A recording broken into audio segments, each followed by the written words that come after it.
ሰው ባፉ ያነሳኝ በእጁ ይጥለኛል የልቡን አላውቅም ግራ ይገባኛል የልብን ጥያቄ ማነው የሚፈታው ካንተ በቀር አባት ካንተ በቀር ጌታ ዛሬ ጥያቄ አለኝ ለምን ለምን ለምን ደሞ ለምን ይክፋኝ ብስጭት ጭንቀት ጤንነት ላይ ሆነኝ ብስጭት ጭንቀት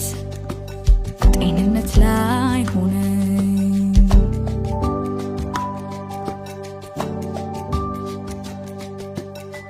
ደስታን ስጠኝ ለሕይወቴ